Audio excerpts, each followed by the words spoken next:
Bonjour tout le monde, je m'appelle Nicolas, je suis testeur Soch depuis quelques jours. J'explique ce que c'est qu'un testeur Soch dans mes précédentes vidéos. Il y a le i comme info sur YouTube, ou alors dans la description sur mes autres vidéos. Depuis quelques jours, j'utilise cette LG Watch Urban 2ème édition. Je regarde là-bas parce qu'il y a un petit papier avec le nom de la montre. Et je dois dire que depuis quelques jours, depuis une semaine et demie, je suis plutôt conquis. Alors je vous explique pourquoi. C'est moi à la base, je suis sur iPhone. J'ai l'iPhone, j'ai l'Apple Watch.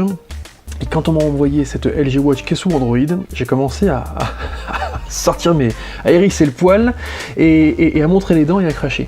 Je dis pas ça parce que mon chat est derrière. C'est vrai que quand on me l'a envoyé, que je vois ça sous Android, on a commencé à faire connaissance, voilà, je l'ai allumé, j'ai mis ma carte SIM, on a commencé à se renifler, on a fait connaissance une soirée, une nuit, 2 jours et 3 jours, et je veux dire que je vais pas me marier avec, mais en tout cas, je suis agréablement surpris sur certains points, conquis sur d'autres, et des points qui m'ont un petit peu gêné. Alors, première chose qui m'a gêné, oui et non, en tout cas qui m'a étonné, c'est la taille de cette montre. Cette LG Watch Urban 2ème édition est assez costaud, c'est le moins qu'on puisse dire. Sur un poignet de mec, c'est assez mastoc. Sur un poignet de nana, je pense que ça l'est beaucoup aussi. Alors, est-ce qu'il y a moyen de changer le bracelet? La taille de la montre, je ne pense pas, mais un bracelet qui fera peut-être plus féminin, qui fera plus passe-partout, ça je sais pas. Mais déjà sur un poignet de mec, je dois dire que c'est plutôt imposant. Donc ça m'a étonné. Après, j'ai compris pourquoi, on m'a expliqué pourquoi cette montre est assez mastoc. D'une part, la batterie est peut-être un petit peu plus grosse que celle de l'Apple Watch. C'est vrai que quand on juxtapose les deux, c'est vrai que c'est assez costaud. L'écran est aussi plus grand, il n'y a pas photo. Et puis dans cette montre, on peut y insérer une carte SIM. Et donc du coup, le lecteur de carte SIM, tout ça, ça prend de la place. Et c'est peut-être pour ça, en tout cas, j'ai cru comprendre que c'est à cause de ça que la montre était assez mastoc. Ceci dit, elle est mastoc certes, mais elle ressemble à une montre normale, j'ai envie de dire. Quand tu te grattes la tête, quand tu as une Apple Watch ou quoi que ce soit, ou quand tu fais autre chose ou quoi que ce soit, les gens ont les yeux rivés sur ton poignet parce que ils se disent, bah tiens, c'est quoi cette montre? C'est pas une montre conventionnelle, ça ressemble à une montre gadget. Et c'est vrai que les Apple Watch et compagnie, ça ressemble effectivement à des montres gadgets. Cette montre-là ressemble à une montre, j'ai envie de dire, standard, et passerait peut-être plus inaperçue qu'une montre gadget comme l'Apple Watch ou quoi que ce soit. Dans l'aspect, j'entends, dans l'aspect. Je dis pas que l'Apple Watch est un gadget, et je dis pas que cette montre-là est un gadget, encore une fois, quoique ça dépend de l'utilisation qu'on en a. Mais voilà, aspect mastoc, mais qui passe partout. Ça, donc, on va dire que j'ai été étonné, et puis surpris, agréablement surpris en tout cas. Deuxième chose qui m'a étonné, c'est sa batterie. Alors la batterie, j'ai utilisé la batterie dans 2 cas. Premier cas, tu peux laisser la montre éteinte tout le temps, enfin en tout cas en veille, et quand tu bouges ton poignet, c'est le cas, quand tu bouges ton poignet, hop, t'as la montre qui s'allume, très bien.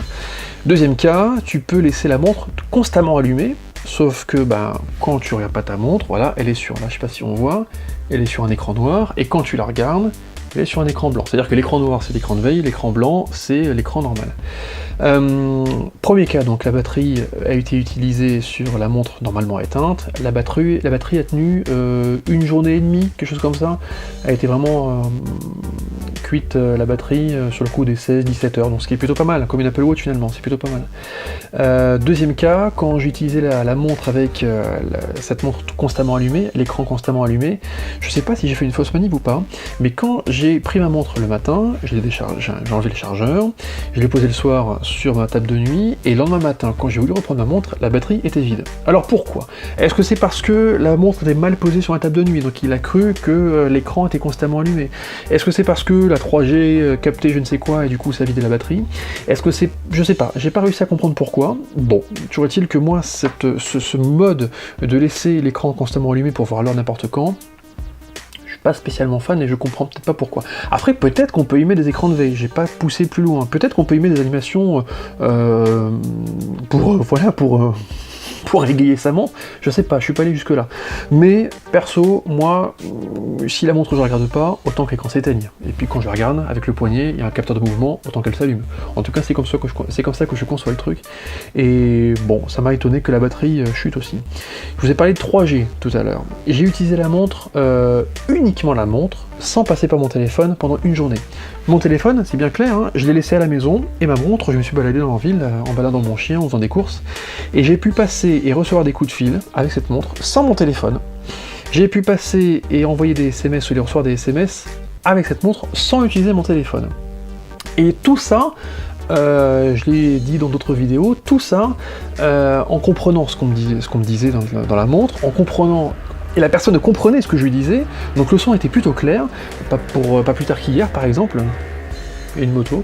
Pas plus tard qu'hier, par exemple, j'étais en train d'étendre mon linge, mon téléphone était éteint, il n'y avait plus de batterie sur ma table de salon, ma montre s'est mise à vibrer, tiens, j'ai vu qu'on m'appelait, j'ai décroché, et j'ai pu parler à cette personne alors que j'étais en train d'étendre mon linge, et j'étais pas obligé d'être comme ça, un peu comme dans K2000. J'étais en train de faire tout et n'importe quoi, et le son était clair de la montre, et le son de ma voix était clair sur le téléphone de mon correspondant.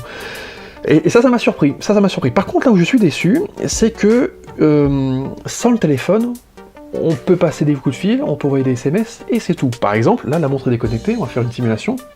La montre est déconnectée, je veux regarder, imaginons, la météo, je clique dessus, et là, c'est écrit « Impossible de récupérer les données concernant la météo, la montre est déconnectée ». Ça veut dire que pour accéder à des services comme la météo, qu'est-ce qu'il y a d'autre, comme Google, Messenger, ce genre de choses-là, la traduction, il faut qu'il y ait une connexion entre le téléphone et la montre. Moi je suis sur Apple, c'est-à-dire que l'application Android Wear, j'ai dû l'installer. L'application sous Apple doit toujours tourner en tâche de fond. Alors est-ce que c'est parce que je suis sur Apple et la montre est Android et il n'y a pas d'application native dans le téléphone pour que la connexion se fasse tout le temps, comme sur l'Apple Watch en fait. L'Apple Watch, quand elle est allumée, quand le téléphone est allumé, il y a une connexion Bluetooth entre les deux, Wi-Fi, et il n'y a pas besoin d'avoir une application en plus pour que les deux se reconnaissent et que les deux soient connectés. Est-ce que parce que, étant iPhone, cette montre Android, est-ce que c'est pour ça qu'il faut avoir une application tout le temps allumée sur le téléphone? D'où ma deuxième question, est-ce que sous Android, si j'ai un téléphone Android, si j'ai une montre Android, est-ce qu'il faut avoir cette application qui tourne aussi en tâche de fond? La question, je vous la pose, je pourrais pas y répondre parce que moi, étant sous iPhone, je peux pas répondre à ça. Donc ça m'a étonné, du coup, voilà. Donc j'ai pas pu checker la météo aujourd'hui en utilisant uniquement ma montre. Après, effectivement, on prend son téléphone, on lance l'application, la montre est connectée, on voit sa météo, et c'est génial.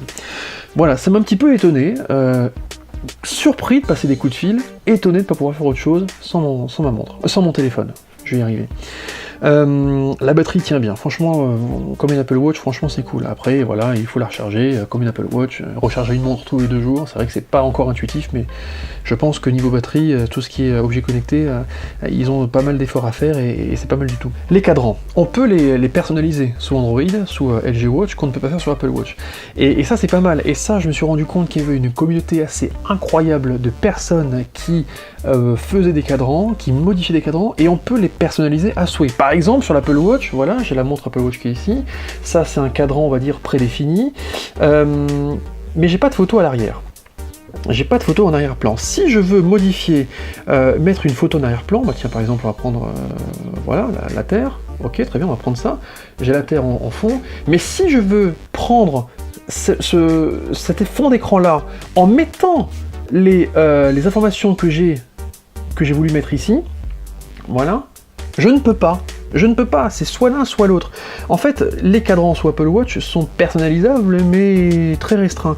Et moi, j'ai cru comprendre, avec pas mal de messages que j'ai reçus sur le forum Soch et des messages sur les commentaires sur YouTube, j'ai cru comprendre que les cadrans, on pouvait choisir une tonne de cadrans disponibles au téléchargement gratuit, et chaque cadran, on pouvait les personnaliser comme on voulait. Et ça, moi, je trouve ça génial. Et ça, si Monsieur Apple m'écoute, je doute, mais on sait jamais, c'est ça qui me gêne sur Apple, c'est qu'on peut pas modifier. Alors c'est vrai qu'au début, moi étant Apple, je voyais pas le mal, je voyais le mal partout, nulle part, je veux dire, je voyais le mal nulle part, je pouvais, bon, j'étais restreint, mais quand on a goûté à quelque chose, on est un peu plus libre, c'est vrai qu'on se dit, merde quoi, pourquoi on peut pas être aussi libre que ça sous Apple?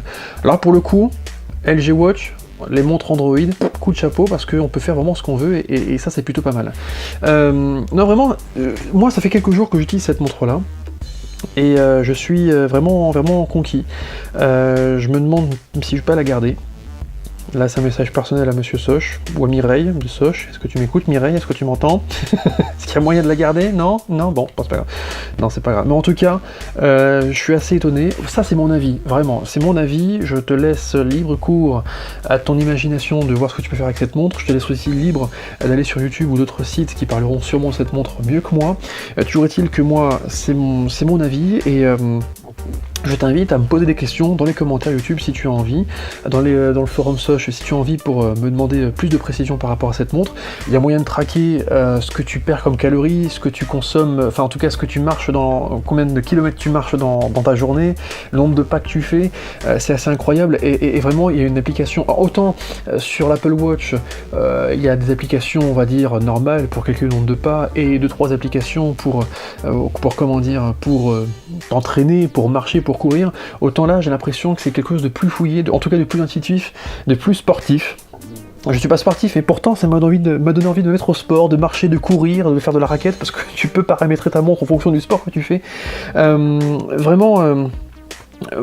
c'est une montre qui est à la fois mastoc, c'est une montre qui ressemble à une montre et qui est vraiment utile et vraiment je pense que pour en tirer tous les bénéfices de cette montre, faut être sous Android et sur le téléphone et sur la montre. Comme sur l'Apple Watch et sur iPhone, les deux matchent bien. Et tu peux faire plus de choses. Vraiment, je suis agréablement surpris et c'est avec regret que je vais rendre cette montre à Soch. Mais en même temps, voilà, hein, c'est le deal, c'est comme ça. Si toi aussi tu es testeur Soch, tu peux toujours te connecter sur le site soch.fr, tester.soch.fr même, et comprendre les différentes façons d'être testeur Soch. Il y a un tirage au sort, il y a une sélection, les gens sont cool, et vraiment c'est pas mal du tout.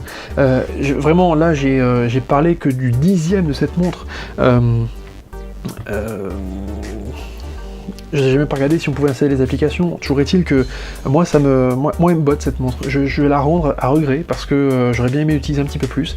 Et c'est ça qui me chafouille un petit peu, c'est que je dois la rendre. Voilà. Mais en tout cas, si tu peux regarder d'autres vidéos sur YouTube, vas-y. Si tu peux te la faire prêter, vas-y. Si tu peux les tester dans un magasin, vas-y.